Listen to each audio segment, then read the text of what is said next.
this one? This one. Okay, there we go. Oh yeah, there's already a line. That's alright. I mean, there's always going to be a place to sit. You know?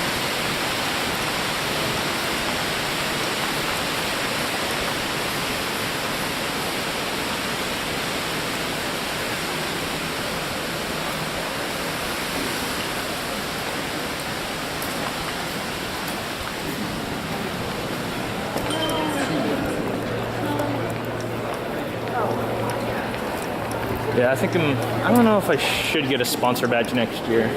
It's a little pricey, but I mean, you get to not stand in big lines like this one. You can stand in this line and get to go in first. I have to check my. We're straight through, Mel. Straight through. Good job.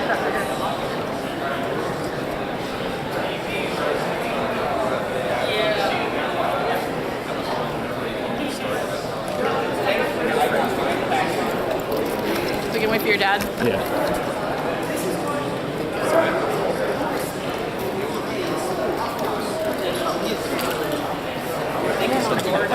We did this Friday. Friday, Saturday.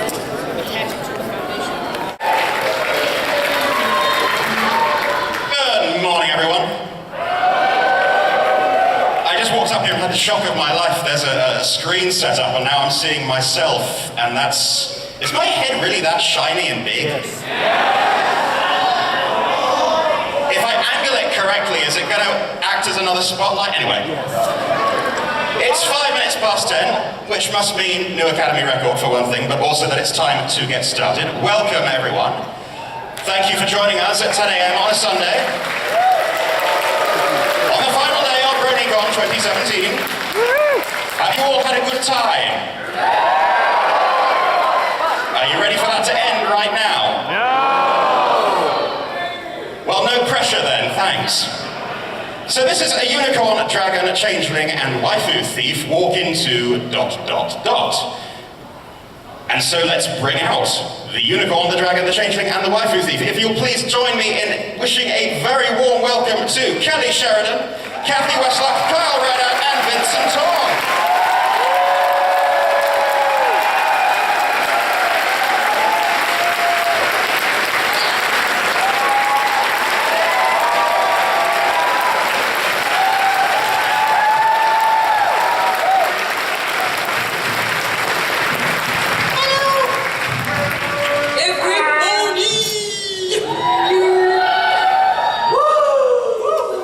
Who's awake?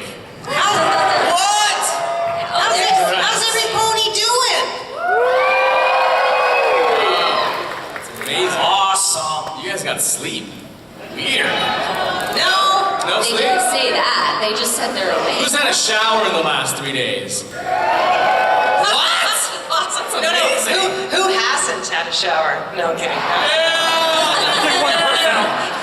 Who's had a shower today, more important? Okay. Who has bush hair? Who has bush hair? You have bush hair? Yeah. Okay. I think that's too much information now. TMI. Hi, wallpapers. This went way off track. Yeah. Within a minute, that's also the new Academy record. So, I have a question for all of you before we get started. I'm curious, how many of you are here at BronyCon for the very first time? Let's see a show of hands. And for how many of you is this their very first pony convention? A good number of you. Excellent. Awesome. So the way this is going to work, I am going to ask some questions, and then we're going to do a little bit of Q&A towards the end of the panel. There'll be a microphone set up to my right, your left. You'll be able to come up, ask a question, and hopefully get some answers. We're going to keep things nice and GPG rated, and obviously we can't talk about things, or rather, they can't talk about things that are going to happen in future episodes, future seasons. I know. They can lie, though, so they might make something up. We'll see. Lie to you. Yeah, we're creative. Thorax destroys Equestria. Season 20 confirmed. That would be awesome. It might be a reality. We have no idea. The way we're going so strong, I think it's going to go on.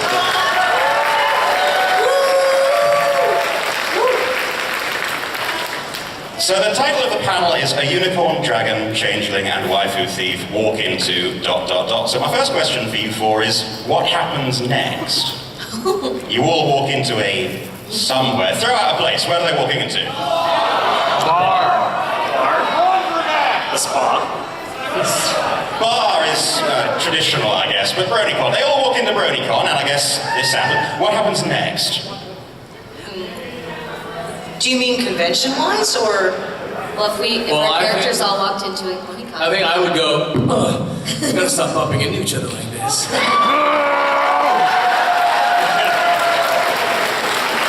That's...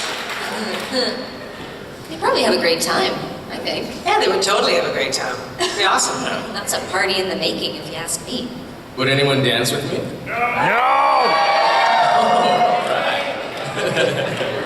Would any of you dance with me? I dance with you. Oh, thanks, Laura. Of course. Yay. Aw. That's all I need. I'm dancing right now. I'm dancing inside. Is it too early for dancing, or do we actually want to see them dance? No. It's way too early. Way too early. Maybe later. Let's talk about Pony, because I think that's what we're all here to talk about and hear about, yes?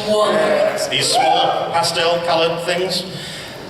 What was your first day of Pony like? Very first day in the studio. What was on your mind, and how did you first sort of get into your characters, and yeah, what was the experience? Well, for me, I knew that I was coming into a new series, so that's always exciting to say, wow, we got a great new series. And since I had been in My Little Pony, I got a Generation 3 as Rarity, oddly, it was nice to be in another My Little Pony and see how this version was going to go. So that was interesting, that was exciting.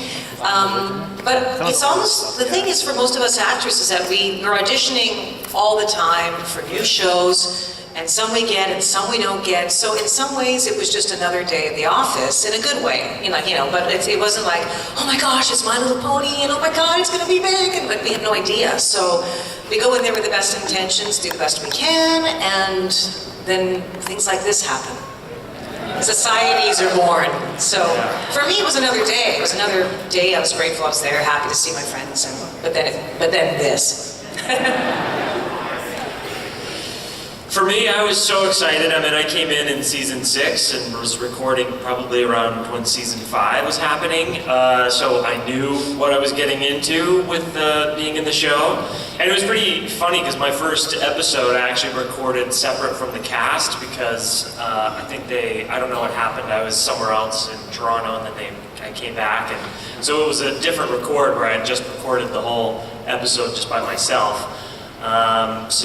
But it was really exciting to come and join the herd. You're saying the rest of the ponies didn't want to hang out with Thorax? They went really method on that one. My first experience was doing Prince Blue Blood at the Grand Galloping Gala. Oh, thank you, all my adoring fans. Hello. But yeah, I auditioned for that show in my closet in my house, so I hadn't even been in the room before with these guys. So when I popped in, it was a little nerve-wracking seeing everybody there, and most of my scenes were with Tabitha, and she's crazy, so it's always fun working with her.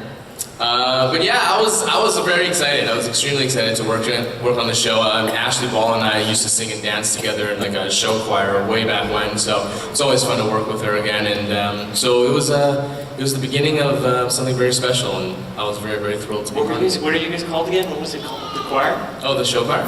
Sound Sensation. We sang songs like medleys of Beatles songs and songs that celebrated Canada. Were there dance numbers? Pardon me? Were there dance numbers? Oh, there was many dance numbers. I did this one. We did the baby, baby, looks like it's gonna hail.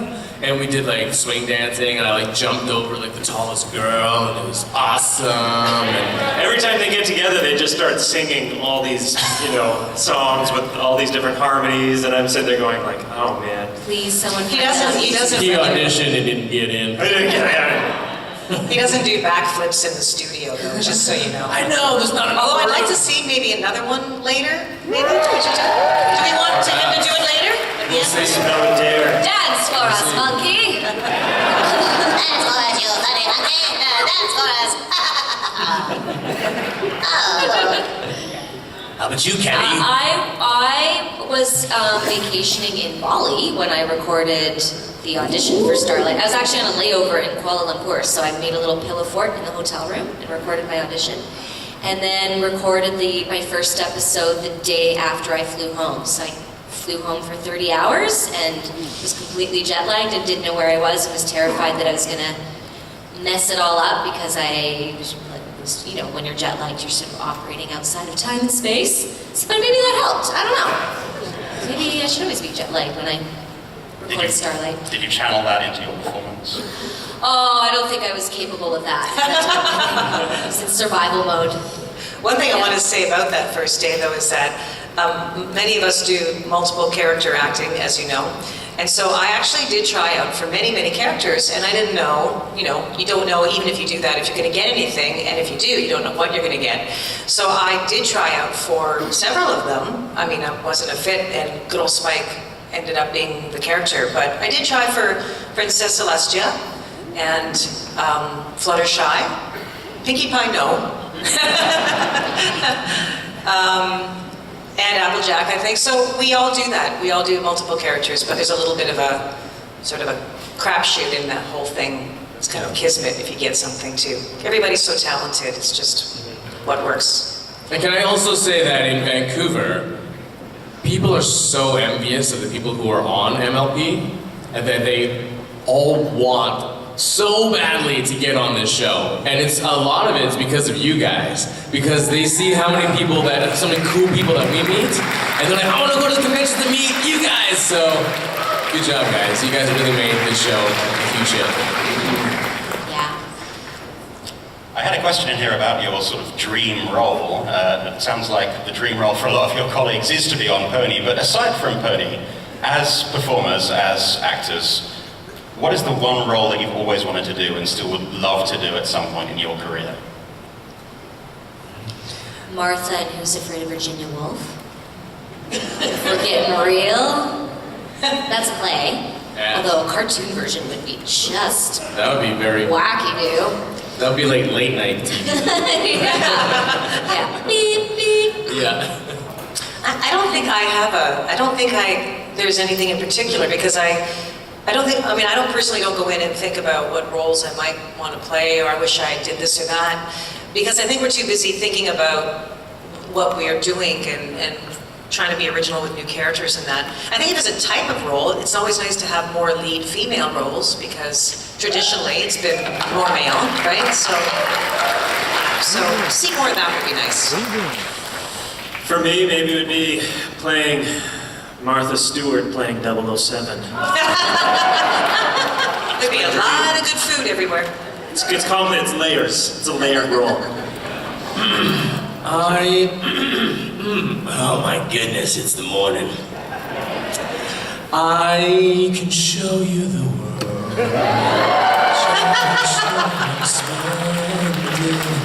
Tell me, princess, now. I want to be a Disney prince. That would be the dream, to be a Disney prince. So I can sing and I can act and maybe get to kiss the girl finally.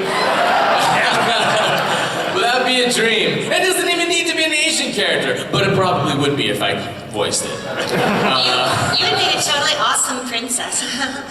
Like Princess Spike kind of thing? Be like Princess Vincent? Princess Vincent, I would love that. Artists in the audience, that's your theme, that's your challenge. Flash Century as a Disney prince or princess. Yes. Easy. All right. You'll have to tell us when you come up for questions what characters you think we should play. Or try out for. Oh, cool. Pardon, sorry, what was that? What did you say? You're very, very, very difficult to hear when you're behind the microphone. It's true. Because the feedback goes this way, this way, this way, this way. It's true. And it's the morning.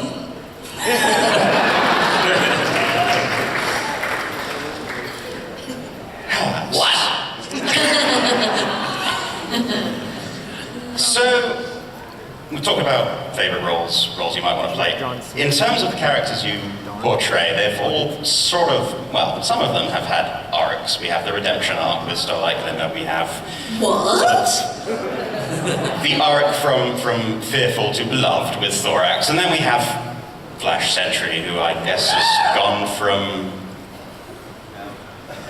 Vincent? Gone from what? Continue. I'd like to know what I've gone from. Is there...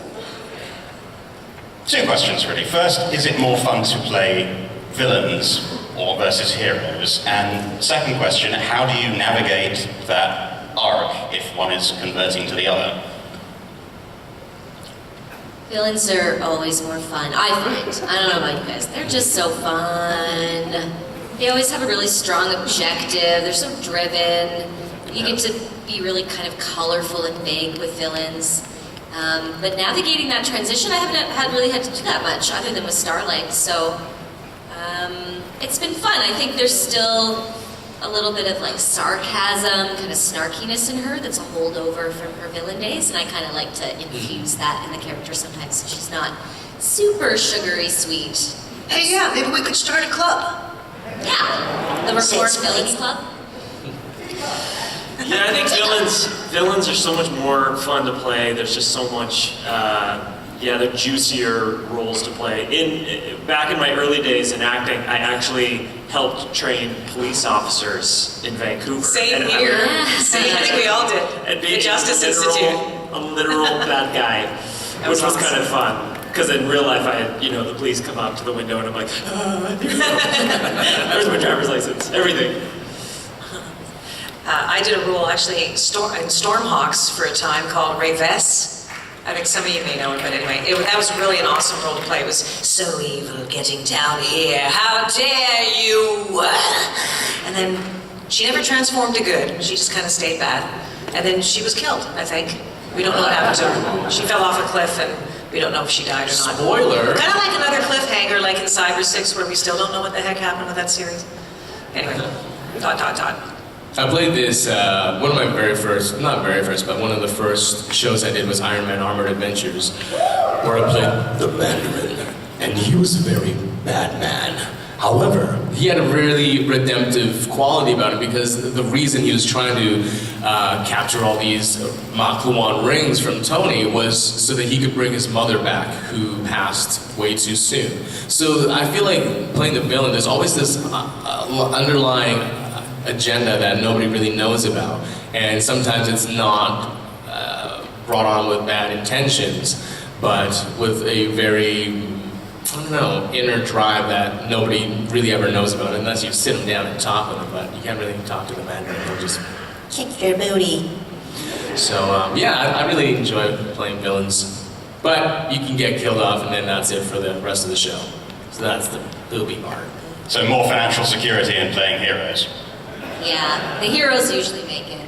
Yeah. But the heroes go through transformation too. I mean, Yes. it depends on obviously the writing, and then we just have to adapt as the actors. And I find when we have to do stuff that's very action oriented, it really helps for you to feel like you're physically in the situation. I mean, you always have to stay stationary on your microphone, but you're always using your body and doing things like this, And this Cyber 6 was a role finally. Love It was women's Cyber 6. roles. That we actually had, it was a lead, yay, and, but it was really dramatic. She was part cyber, part human, for those who haven't seen that show. And she was always struggling with her own emotions, and the only way she could survive was if she had this okay, so there's a green goo, that's a substance that was made by an evil, manic scientist, and he created all these creatures to basically kill, right? And she was like a reject. She didn't work out. She wasn't all bad. She had a conscience. So they were trying to kill her, and she needed to survive with the sustenance. So I had to sort of, it was like a really interesting role because it was a little bit more dimensional than normal, and I had to go through some of that emotional stuff, of reflecting the human thing and then getting out there and being the kind of action hero. So that kind of role you do sort of have to navigate because it's a little bit more of a drama than a normal cartoon. You were so good in that, Kathy.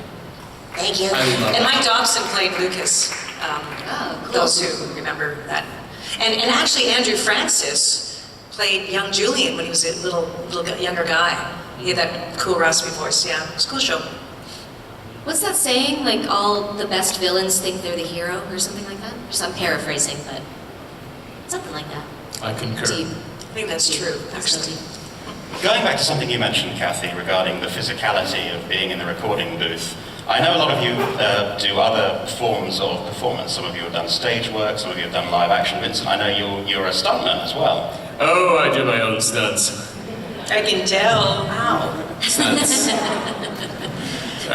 So how So early. how does it compare one form of acting to the other? I mean, what challenges are there in only really being able to do what you can do with your voice versus being able to rely on expression or body language? It's. I think I understand your question. I think like in the studio, we don't just stand here like this. We are animated. We use our bodies a lot. We're very, very physical in the booth. Sometimes hitting things and knocking people or hitting other people. Things. So I feel like it is such an art because there are amazingly talented film and TV actors or even stage actors that come in and do voiceover and they just don't have it. They can't emote with just their voice. And it is such a craft that the more you experience it in the booth, in the studio with other people, the better you're going to get at it. So I don't know. It's a weird thing. I think with every genre performing, you're gonna have to hone your skills no matter what. I find musicians make really good voice actors. Yeah. Because there's like a musicality to voice acting and having your ear kind of being a listener, you know, what you have to do when you play music is really helpful, I think. Sometimes you have to be a mimic and I don't know, it just helps having a musical ability.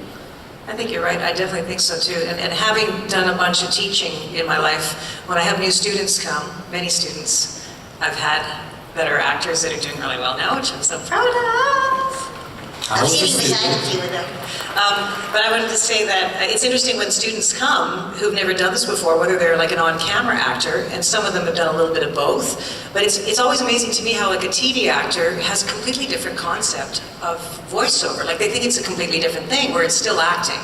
So it's just a medium of having to visualize sort of internally if you're doing a voice acting thing versus being physically there and reacting visibly to each other and blocking, etc. So it's interesting that, and theater performers tend to really project on the mic, like they blow the mic out.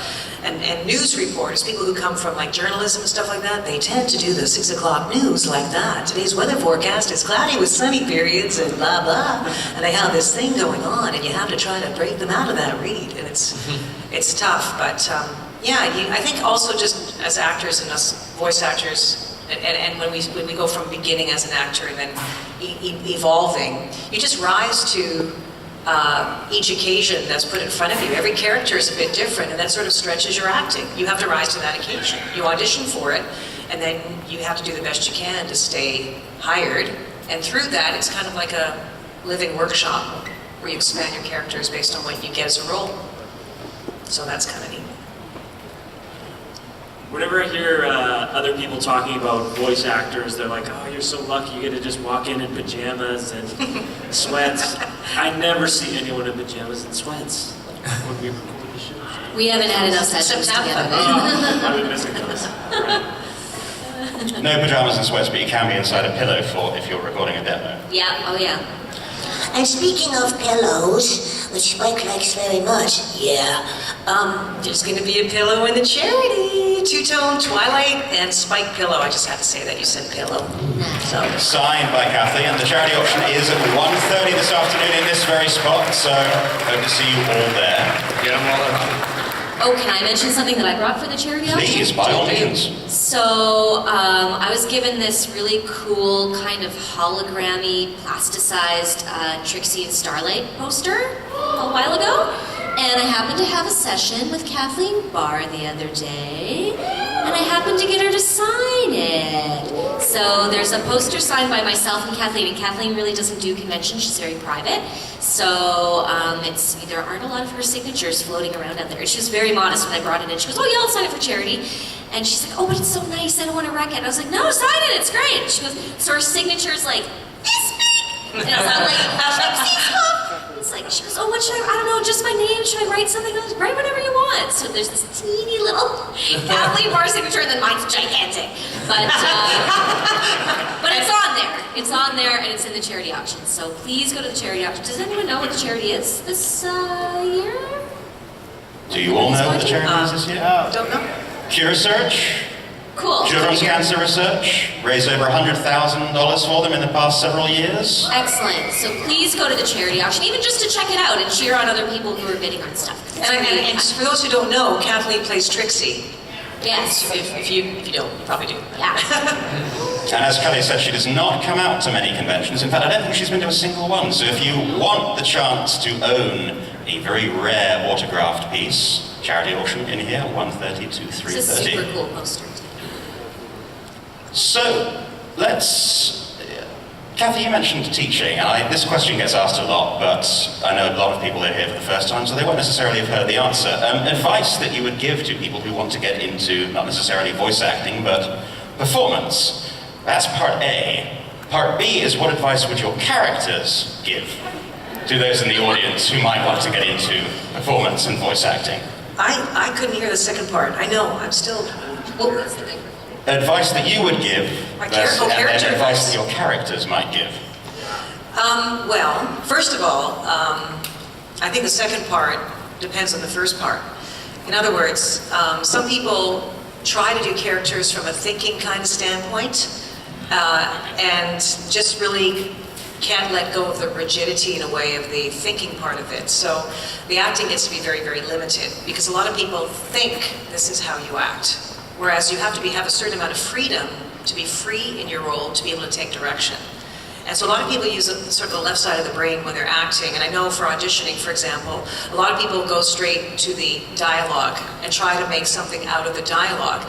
And one thing that I kind of recommend is to try to allow yourself to become the character first. Now this is a little bit, I'm not talking about beginning actors, so I can just briefly talk about that. But when you have some potential and you're looking to get some training, etc., and you're developing characters, I think it's important to be able to ask yourself what characters, like, do you feel that you do very well already? Like you do in the shower, you're with your friends goofing around. What characters come out of you that seem to already be alive and sort of baked? And then take those, label them, give them a name or a label that you would remember them by. So a quality, sort of raspy-throated guy, or a name, Billy, or something like that, so you can condition yourself to remember it.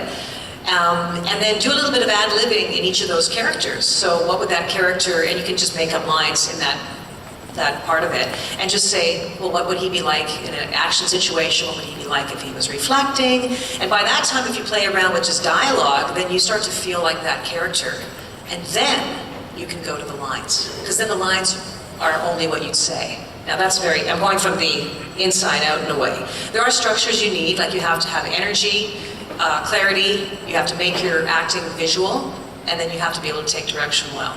So if you're really starting out, it's really important to get a good, eventually a good coach, because they will tell you from their perspective what they feel your talents are, where your strengths are, and that's really important.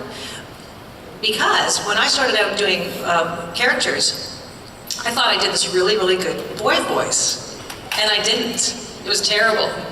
So I'm doing this boy voice. I don't know what I was doing. And it was a long time ago, and I'm doing this voice, and I'm like, oh yeah, okay, I think I can get this boy voice. I think I can do this boy voice. And my friends say, that's not a boy. It's not a boy? No, it's not a boy. It's a female crow. It's like a crow. It's not a boy. It's not male. I'm like, what? And I didn't know, I had no clue what to do. So anyway, like most of the actors, I was kind of thrown in where I got a role and I was like, whoa, and you learn from that. But I think you have to be honest, and any characters you feel you do, record them on your phone, get them out of you, put a label to them, and then do a little bit of ad-libbing and practice them, and they'll kind of develop as a being for you. And then there's voice exercises we do as well. I mean, it's a bit more thorough. So learn the basics, get them out of you, do a little bit of ad-libbing, record them. Dialogue is secondary, and the other thing I wanted to say is everybody wants to rush out and get the expensive mic right away. The mic is not important at the beginning at all. It's not important because you need to be able to feel strong in your acting and reacting and taking direction. But you have to have those things: energy, clarity, making it visual, which means if I'm in a scene and I'm like running, cyberspace, look out, what are we gonna do? I don't know, this is crazy. So there's always tone, we can always hear you, but there's action involved too, so get a sense of being visual. These are exercises you can practice on your own. Then get a good coach who's actually working or has actually done some work. And then they can sort of take you from there. But it's really important to, as you go along, be honest with yourself. And get the mic later, get the mic later. You can put your hands over your ears and talk like that and get a sense when you're off mic. And you can have a sense of talking on a microphone, doing this. Just don't make that a habit. So those are just a few things. When you get more advanced, then you might get to a little bit more advanced coach. But letting go as an actor is really important because that's where you get to play and be open to responding. And you have to respond by listening to others, not by looking at them, which is what you do on camera.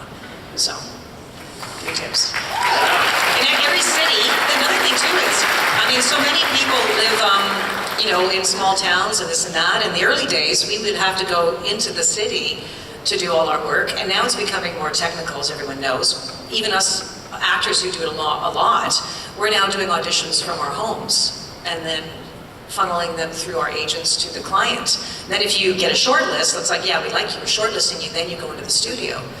Some are done completely in the studio in the city, but a lot of it is done from home now. So it's a little bit tricky for a new person because there's no director really right there with you, which is really an important part of the learning. So it's changing, but don't get the expensive equipment off the bat. You don't need that yet. That'll be $200 each. This is a workshop you just took. You gotta take your class. Yeah, I feel like that. I don't know what else to add. There's one thing that my acting teacher said to me that I feel I've been able to take into lots of stuff, and she said, "Do it wrong." There's this sense of trying to get everything right that you actually don't get anywhere because you're too afraid to get it wrong. And so she said, "Do it wrong. Do what you think would be wrong. Get out there, but at least you're doing something." And that was really good advice, to just not be precious about it, but to just start doing stuff. Yeah, that's good advice.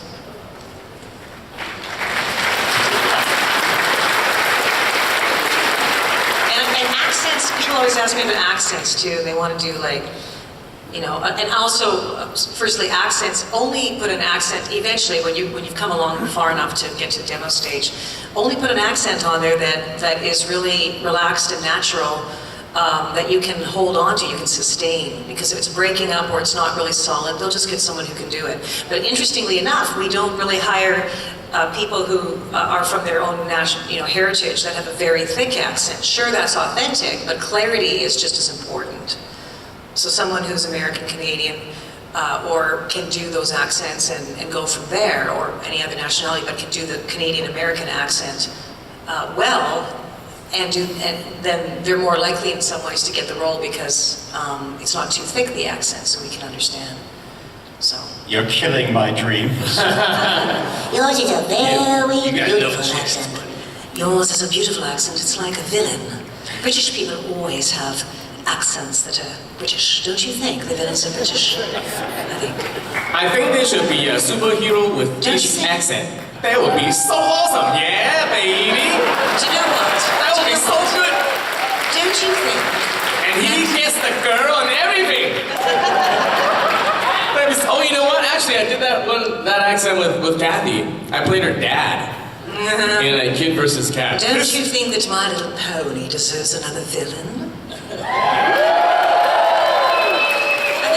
let's get to villains. Here they are, 4 villains.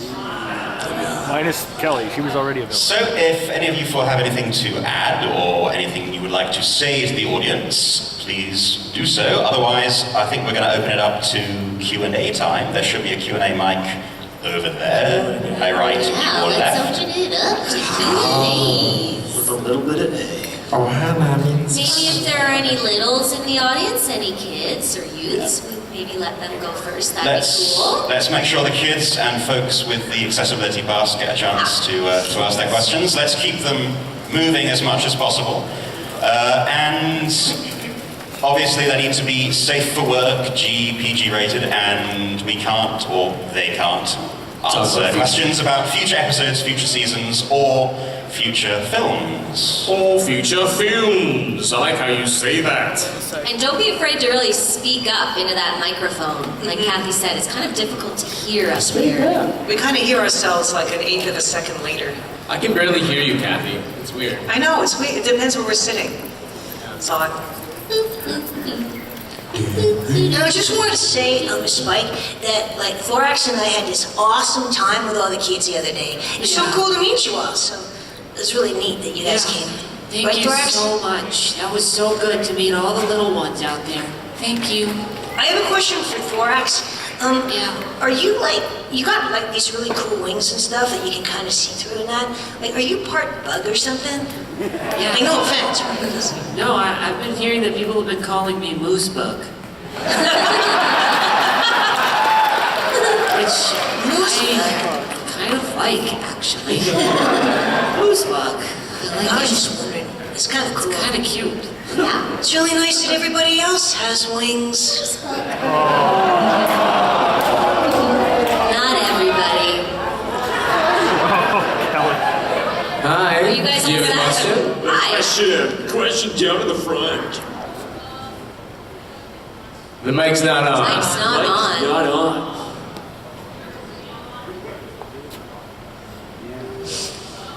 Excuse us, we are experiencing 1 moment, please. difficulties. Please stay on the line. And call. Please hang up and try Just to yell call at again. us. Mind the gap. Mind Just the yell gap. at us. We can hear you. What is your question? Okay, so I want to hear your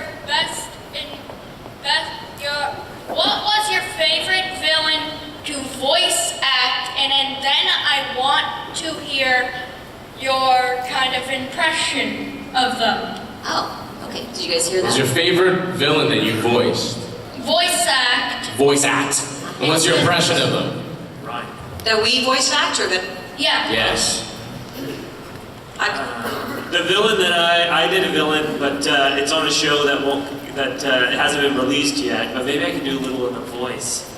How he talked like this. Yeah, it was a little bit like this. It was very fun. That's creepy. That's creepy. Creepy. That sounds like a creepy bug. What you guys? What do you got? The only villain I can think of is Gene Con or the Mandarin right now from Iron Man. I forget what he says. Something like, "You had your chance, Stark. Now your father will have to pay." Just yells a lot. He sounds bad.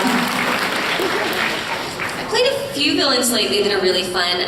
Vincent and I played twin villains on Lolly Rock, This is true. which is pretty fun. And basically, her name's Praxina, and she just talked like this. She was just that mean girl in school. It's quite annoying. We were always bickering. It was pretty fun. That was a fun one. It was Yeah. a fun show. mine was, I did actually Dorothy Catalonia at Gundam Wing, which was very much just talking like this. All she was kind of a human girl that sounded like a robot and very, very evil. She was going to kill all of you instantly without you even knowing. Weird. And then Rivas was Rivas from Stormhawks. How dare you all come here? I shall destroy you.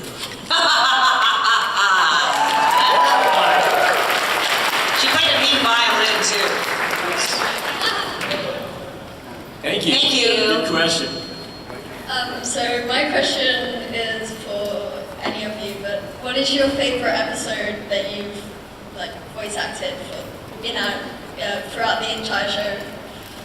Favorite episode? Mine would be when Thorax transforms into the moose bug. Boom! Transformation. Yeah, That one. I like the 100th episode. I thought that one was crazy. Where Dummy has like a whole monologue. I wasn't in it, but I liked the episode.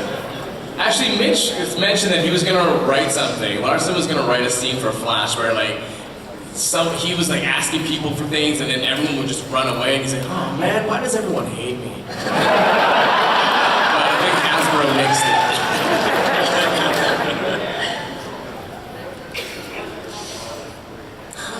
Well, I was gonna, well, I know what episode was my favorite, Thorax. When I met you. That's okay. You saved my life, and I really appreciate that. So the Times They Are Changling, hands down.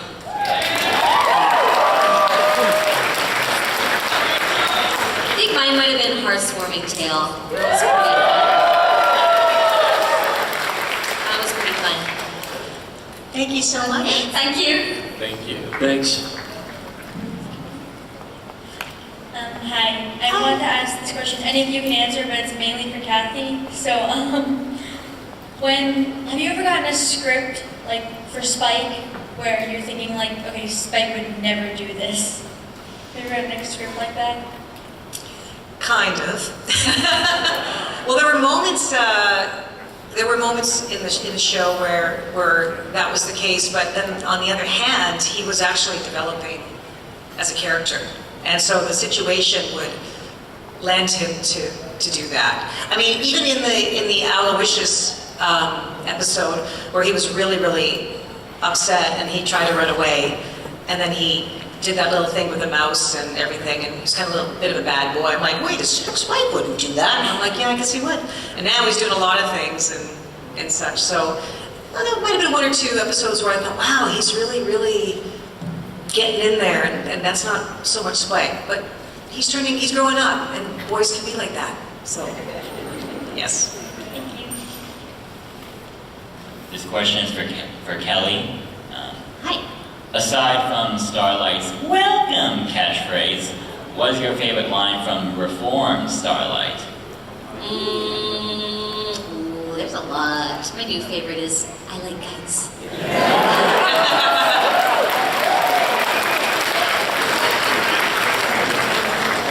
Thank you. Thank you. Don't get a backache there from being so low on that microphone. Okay, this question is for Kelly and Vincent. What do you think Starlight and Flash Sentry's first conversation would be like?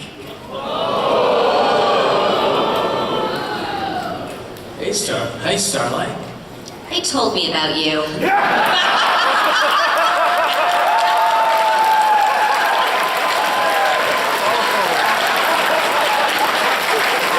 Why does nobody like me?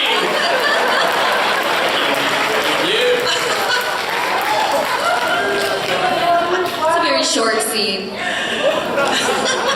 It's awesome. Hello. Hi.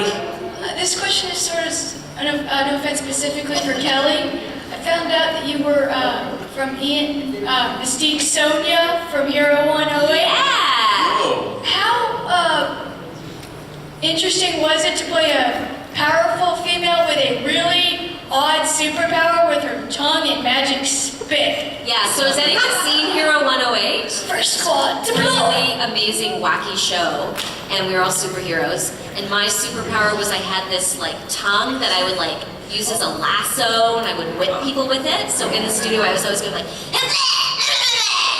and during fight scenes, those were my fight noises.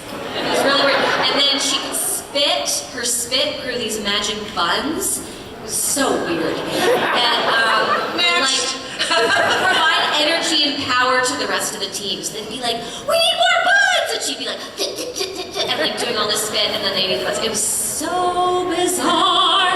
Like you mean wheat buns, like wheat buns, or Yeah, I don't know what kind of buns were they? Gluten-free or It looked like dim sum. Yeah, they were like super cute little buns. Ryan Drummond was on that show, and Adrian Pitru, and Ian Corlett. That was a good one. Vincent should be on that. Should be on that too. I was on it. Oh, you were? I played Yan Chi. Of course, Oh, he that's had an right. accent. You were second squad. I remember. Yeah, second squad. That's what I remember as well. He just did. Thank you. You. Thanks. Hi again. Hello.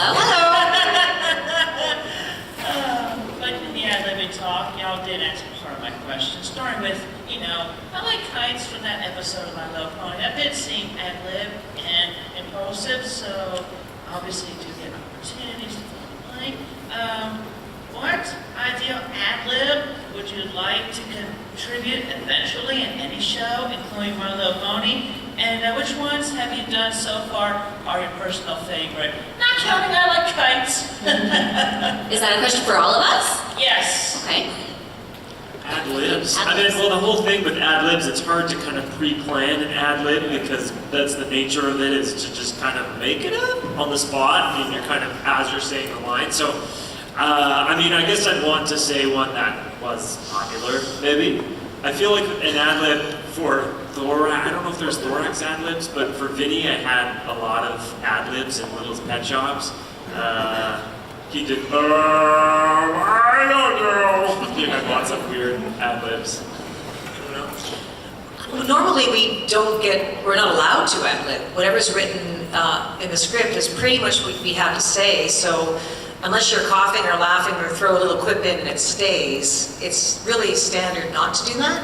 But if I were to pick something, I would say I'd love to ad-lib more Spike in his sleep. Sleep talking. I had one for Flash Sentry. He was getting rejected a bunch, and I said, "Cool story, bro." When Twilight left, It was a really cool story, bro. I was like, "Cool story, bro." I can't remember any I've done. I Like Kites was definitely scripted, but I do enjoy watching Tabitha ad-lib. She is pretty much when she's playing Granny Smith. She just channels, like obviously they write lines for Granny Smith, but there is some divine intervention that just comes down out of the sky, and the weird countryisms that she comes up with. A lot of those are Tabitha. That's the exception to that. True. We're rolling on She's the just floor a lot. savant. The only thing I would say now that you say ad-lib too, and that's so true because that's what makes it so awesome. It's so much fun when that happens, right? Yeah. You can't help it. The only thing I could think of when you were asking that now is in Equestria Games for Spike, when I had to ad-lib that song, he didn't know how to sing. So, there's an ad-lib. Thank you. Out of sheer terror. Thank you. Thank you very much for your question. We have about 10 minutes left. So 10 minutes next left. Question, please. Hey guys. Hi. I'm super happy right now. You guys super happy? Yeah. That was not my question. But all right, so I'm super happy because I yesterday experienced the most inspiring thing I've ever seen. How this show can really bring people together. A couple of my friends last year, they met online, a little romance happened, and yesterday they got engaged.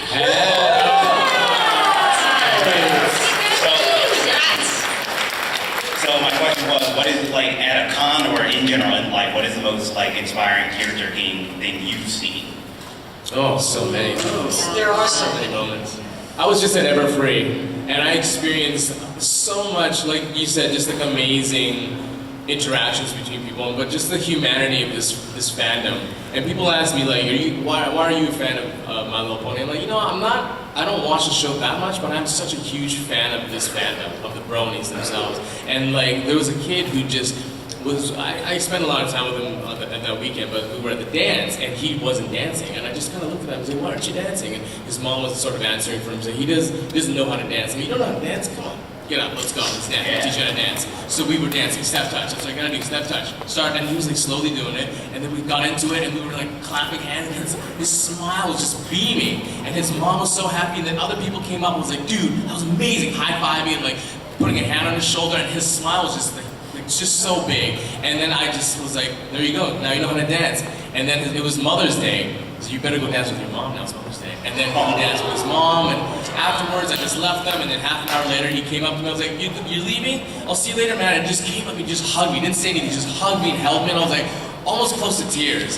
And like just knowing that like the whole fandom just kind of rallied behind this guy, that they knew that he wasn't, you know, a comfortable person. So just the fact that this is what embodies this fandom. So like every time I go to a con, I have all these experiences that are just so magical and beautiful. I love sharing with everybody. So yeah.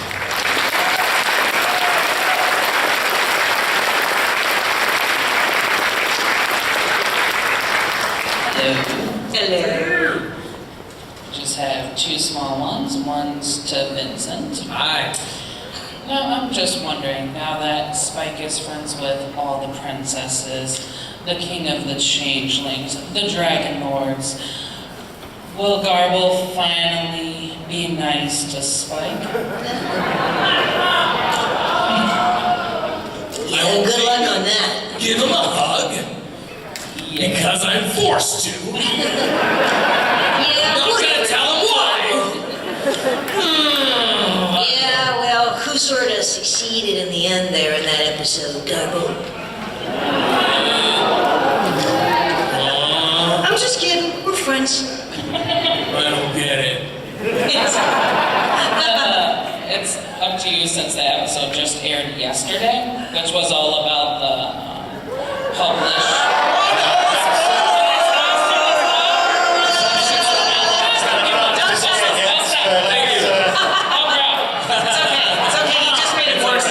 Some people haven't seen it. Yeah. It's okay. That's okay. It's okay. But Your first question is awesome. they just didn't want you to spoil it. Thank you. Thank you for the questions. Fair play. I should have mentioned, yes, there was an episode that aired yesterday. It sounds like a lot of you haven't had a chance to see it yet, so Yeah, you've been busy here. Yeah, we've had too much fun here. We'll talk about it next time. Okay. Thank you for your questions very much. Thank you. Next. I have two questions. The first one is just a quick one to Kathy. For Equestria Girls, do you voice all the barks, yips, and growls that Spike does? Yes. Good answer. Let's hear some. Let's hear some.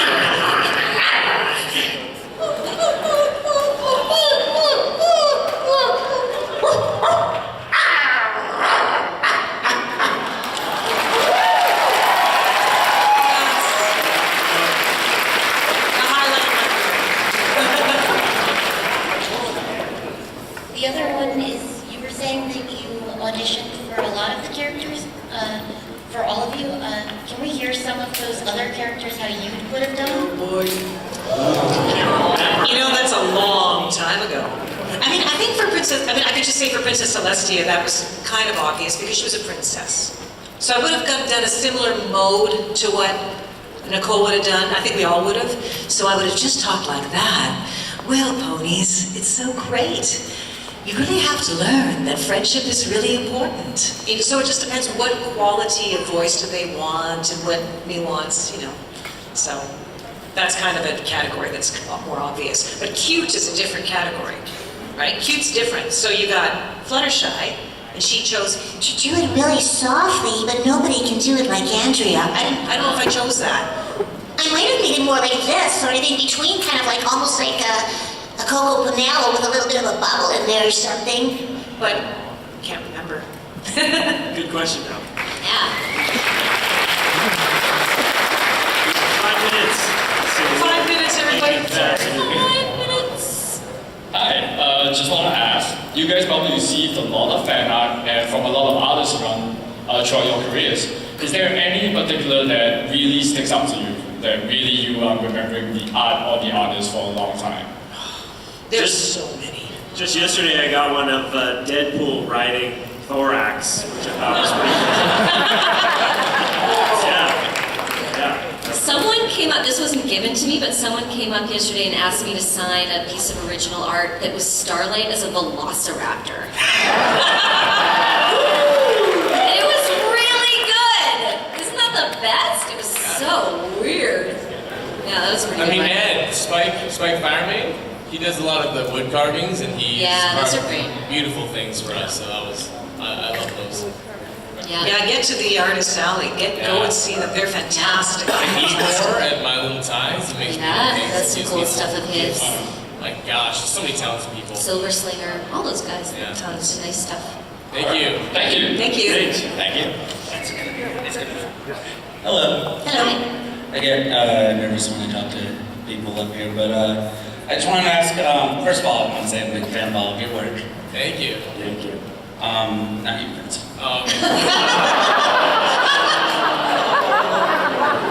See what I mean, That was bad. What's something that you, as voice actors, feel that the directors you work with may not quite understand about how voice actors do their jobs? Like yesterday at a panel, you mentioned how they might have you do a bunch of voice training, like takes over and over. What are some other things like that that directors may not just quite understand about the work of a voice actor? I'll have to answer this one carefully. Yes. Yes, this is, to anyone watching, this is assumed that it doesn't refer to any of the current directors that they work with, and only the past directors. The current directors are perfect. I mean, I would just say that first off, a lot of the voice directors have done voice acting, and so they understand it pretty clearly. I don't know what they would. You know, well, I think that's really kind of an opinion, because all of us have an opinion about sort of a visual, at least at the beginning of the show, what we want the characters to be like, or what we feel the characters, what direction they might go in. But the thing is, there's a team sometimes of directors going on too. So even if there's a director who's the main person who's relaying it and has their own ideas, there's also sometimes a team of other directors from the company that are there too, giving ideas. So it turns out to be kind of a group effort in the end. And I think it's just really important that the actor does the best that they can with the direction they're given and does what they imagine that to be. And you have to stay open for that to change. Because in the first, say, 3 shows of a series anyway, the characters are still being developed. And so you may come in with an idea of what you did in your audition, and that might start out that way, and then it might morph to something else based on what the directors want or the clients want. So in the end, we're here to do what has to be done based on what they would like. And so we have to just stay flexible, kind of like marionettes, and move and whatever. So it doesn't really matter in the end, I guess, what we would like. It's how much we can morph and match what it is they're asking for. And actions are important. Sometimes you get an idea of a distance, like I'm falling off something, when it's shorter or longer, or, so you have to, eventually you get used to the rhythm of the show and your character, and then it just sort of settles in. And it's, Well, thank you. Thank you, Kathy. Thank you. Thank you all. Thank you. And with that, it looks like it's time for us to wrap things up here. Thank you all very much for your questions and your kind attention and coming out.